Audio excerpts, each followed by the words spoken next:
ကောင်လေးကတူးသွက်တစ်ချက်ပဲလှုပ်လိုက်တာနဲ့မြေကြီးအောက်ကရွှေတောင်ပုံကြီးထွက်လာခဲ့တယ်သူကမိသားစုအတွက်ထင်းခုတ်ပေးတဲ့လေယာလုပ်တွေကုလုပ်ပေးတယ်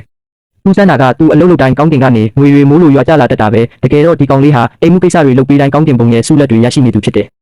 အဲ့ဒီကြောင့်သူ့မိသားစုကတဖြည်းဖြည်းအလွန်ချမ်းသာလာပြီးမိဘတွေကတော့ကုမ္ပဏီတစ်ခုတိတ်တဆိတ်ထောင်ထားနိုင်ခဲ့ကြတယ်ဒါပေမဲ့ကောင်လေးကတော့ဒီအကြောင်းဘာမှမသိပဲမိသားစုကဆင်းရဲနေသေးတယ်လို့ထင်နေခဲ့တယ်ဒါကြောင့်အိမ်ကိုကူညီဖို့မျိုးတဲသွားပြီးအလုပ်ရှာခဲ့တယ်မကြခင်မှာပဲပစ္စည်းရွှေ့ပြောင်းတဲ့အလုပ်တစ်ခုရခဲ့တယ်ဘဝကဘလောက်ပင်ခက်ခဲပါစေမိသားစုဖုန်းဆက်လာတိုင်းသူကအဆင်ပြေတယ်ဘာမှမပင်ပန်းဘူးလို့ပဲပြောခဲ့တယ်မိသားစုကလည်းအဲ့ဒီစကားကိုယုံကြည်နေခဲ့ကြတယ်တနေ့မှဟိုတယ်တစ်ခုမှာပစ္စည်းတည်နေရင်မတော်တဆဟိုတယ်ပိုင်ရှင်ကသူ့သမီးအတွက်ကျင်းပထားတဲ့ဖူးစာရွေးပွဲတွေကိုဝင်သွားမိတယ်ဟိုတယ်ပိုင်ရှင်ရဲ့သမီးကချမ်းသာတဲ့တလူသားလောင်းတွေကိုမကြိုက်တာကြောင့်ဖြစ်သွားတဲ့ကောင်လေးကိုတွေ့လိုက်တာနဲ့ချက်ချင်းရွေးချယ်လိုက်တယ်ဒါပေမဲ့ဟိုတယ်ပိုင်ရှင်ရဲ့ဇနီးကတော့သူ့ကိုတော်သားစင်းရဲသားလေးတစ်ယောက်ဖြစ်တာမြင်ကြတယ်သူ့ကိုနောက်ဆုတ်သွားအောင်တလဆန်းတက်ကာလသတ်မှတ်ပေးခဲ့တယ်ဘလို့ပဲအခက်ခဲပေးကောင်လေးကအလုပ်ကိုကြိုးကြိုးစားစားလုပ်ပြီးအရာရာကိုအလေးနဲ့ထားခဲ့တယ်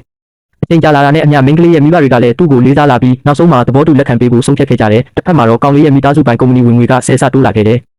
ဒါပေမဲ့သူ့အမိကမပြောနိုင်ခဲ့ဘူး။ဘာကြောင့်လဲဆိုတော့ကုမ္ပဏီဝင်ငွေ2ဆတိုးတိုင်းသူသားကအပြင်မှာပို့ပြီးပင်ပန်းဆင်းရဲနေရတယ်ဆိုတာသိနေခဲ့လို့ပဲ။ဒါကြောင့်မိသားစုတစုလုံးကောင်လေးကိုအမှန်တရားပြောပြဖို့ဆုံးဖြတ်လိုက်ကြတယ်။ဒီအချိန်မှာမင်းကလေးရဲ့ရွေးချယ်မှုကိုခံလိုက်ရတဲ့ချမ်းသာသားကတော့အရှက်ရပြီးဒေါသထွက်နေခဲ့တယ်။သူကမိသားစုရဲ့အာဏာကိုအားကိုးပြီးမိုးကြီးရွာနေတဲ့အချိန်မှာတော့ကောင်လေးကိုသူ့ကဆေးခိုင်းခဲ့တယ်။မင်းကလေးရဲ့မိဘတွေကတားဖို့ကြိုးစားပေမဲ့တစ်ဖက်မိသားစုရဲ့အင်အားကိုမရှင်နိုင်ခဲ့ကြဘူး။ကောင်လေးကလည်းသူတို့ကိုအခက်တွေ့မသွားစေချင်တာကြောင့်မိုးရီတဲကိုကိုယ်တိုင်ထွက်ပြီးကားဆေးပေးခဲ့တယ်။အဲ့ဒီမြင်ကွင်းကိုမြင်လိုက်တဲ့မင်းကလေးကသူ့ဘေးမှာရက်တီဖို့ရွေးချယ်ခဲ့ပြီးမိုးရီတဲမှာပါအတူတူရက်နေခဲ့တယ်။ဒါကချမ်းသာသားကိုပို့ပြီးဒေါသထွက်စေခဲ့တယ်။သူကရန်စပြီးကောင်လေးကိုလှောင်ပြောင်ကမင်းဘဝတစ်လျှောက်လုံးကားဆေးတဲ့အလုပ်ပဲလုပ်ရမယ်လို့ပြောခဲ့တယ်။အဲ့ဒီအချိန်မှာပဲကောင်လေးရဲ့မိသားစုဟိုတယ်ကိုရောက်လာခဲ့တယ်။မိုးရီထဲမှာသူတို့သားအနိုင်ကျင့်ခံနေရတာကိုမြင်လိုက်ရတော့စိတ်မကောင်းဖြစ်သွားကြတယ်။သားကိုကာကွယ်ဖို့သူတို့ရဲ့အကူအညီပေးသူကိုအမိန့်ပေးပြီးချမ်းသာသားရဲ့ကားကိုတိုက်ဖြတ်ပစ်လိုက်တယ်။ပြီးတော့ကောင်လေးကိုဟိုတယ်ထဲခေါ်သွားကအမှန်တရားအားလုံးကိုလူတိုင်းရှေ့မှာဖွင့်ပြောလိုက်ကြတယ်။ဒါပေမဲ့ချမ်းသာသားကတော့မယုံသေးဘူး။အဲ့ဒီအချိန်မှာပဲသူ့ဖခင်စီကဖုန်းဝင်လာခဲ့တယ်။ဖခင်ကချက်ချင်းအိမ်ပြန်လာဖို့အမိန့်ပေးခဲ့ပြီးမိသားစုရဲ့ stock share တွေအကြီးအကျယ်ကျဆင်းနေတာကုမ္ပဏီဟာဒေဝါလီခံရမယ့်အခြေအနေကိုရောက်နေပြီလို့ပြောလိုက်တဲ့အခါ